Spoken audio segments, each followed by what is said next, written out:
Quoi de neuf en histoire se met à l'heure des Jeux Olympiques de Paris 2024 et vous propose une série spéciale consacrée au sport. Nous avons invité les contributeurs de l'ouvrage collectif Une histoire globale des sports olympiques, paru aux éditions Atlante, afin de retracer la trajectoire olympique des disciplines sportives au programme. Bon visionnage, bonne écoute et bon jeu. Je suis Augustin Rogeau, chercheur associé au laboratoire Valeurs, Innovation, Politique, Socialisation et Sport de l'Université Rennes 2 et enseignant d'EPS agrégé à l'Université Paris-Saclay. Avec Johan Reck, maître de conférence à l'Université Rennes 2, j'ai coécrit le chapitre « L'escalade aux Jeux Olympiques, une transformation de la discipline et des instances fédérales » dans l'ouvrage « Histoire globale des sports olympiques ». L'escalade sera présent aux JO de Paris 2024 pour la deuxième fois de son histoire, après Tokyo 2020. Ce sport a été intégré en tant que sport additionnel, à l'instar des autres sports intégrés lors des 2 dernières Olympiades, comme le surf ou le breakdance. Ce statut singulier, créé par le CIO, a pour objectif de faciliter et de flexibiliser l'intégration de nouvelles pratiques afin de s'adapter aux tendances sportives actuelles et aux particularismes locaux. Apparu au cours du XXe siècle comme une activité d'entraînement pour l'alpinisme, l'escalade a connu une sportivisation à partir des années 1970. Au-delà de la rationalisation de la pratique en site naturel orientée vers la recherche de performance maximale, le secteur compétitif se structure à la fin des années 1980. L'ICC, un conseil sur les compétitions d'escalade, est créé au sein de la Fédération internationale d'alpinisme, l'UIAA.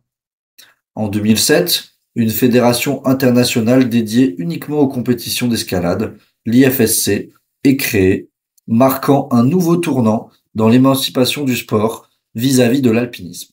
En 2016, le CIO intègre l'escalade pour la première fois pour les JO de Tokyo 4 ans plus tard. Le sport sera ensuite reconduit pour les Jeux de Paris 2024 et Los Angeles 2028, mais sans garantie pour les prochaines éditions. L'olympisation de l'escalade est le fruit de l'investissement de Marco Scolaris, président de l'ICC puis de l'IFSC, toujours en poste actuellement.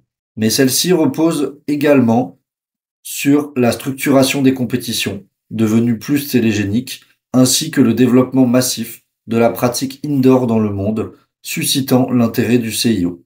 À Tokyo, l'Espagnol Alberto Gines Lopez et la Slovène Janja Garnbret sont devenus les premiers champions olympiques d'escalade de l'histoire. Pour devenir olympique, l'escalade de compétition a connu un formatage afin de proposer un spectacle susceptible d'intéresser le grand public. Le sport rassemble 3 épreuves: la vitesse, le bloc et la difficulté. Un premier axe de transformation concerne l'adaptation des épreuves existantes. On observe par exemple l'accroissement de mouvements dynamiques, l'ouverture de passages esthétiques ou encore la réduction de temps de grimpe. Un deuxième axe concerne le développement de nouvelles épreuves inédites. Ainsi, l'escalade de vitesse, avec une voie officielle normée et standardisée, est apparue en 2005, ce qui a permis l'établissement d'un record aux antipodes de la logique interne des 2 disciplines phares, le bloc et la difficulté. De plus, l'épreuve olympique a nécessité la création d'un combiné des 3 disciplines spécifiques aux Jeux de Tokyo, en raison des contraintes organisationnelles imposées à la Fédération internationale d'escalade par le CIO, qui ne pouvait proposer qu'une seule médaille pour le sport. Ces 2 innovations, la voie de vitesse officielle et le combiné olympique des 3 disciplines, ont été au cœur de la controverse concernant l'intégration olympique de l'escalade. D'un côté, certains acteurs attachés à la pratique sociale de l'escalade en bloc et en difficulté dénoncent le développement de la vitesse et sa place similaire aux 2 autres disciplines dans le combiné, alors que cette épreuve est jugée comme artificielle et non représentative du sport.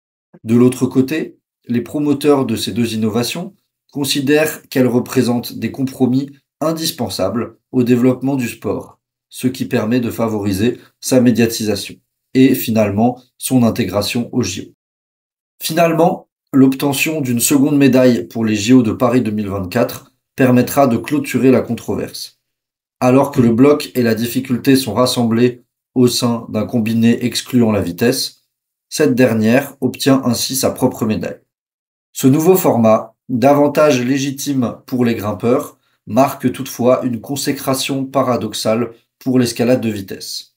Malgré sa marginalité relative, celle-ci obtient ainsi une épreuve unique avant les deux disciplines historiques, encore présentées à Paris sous un format combiné.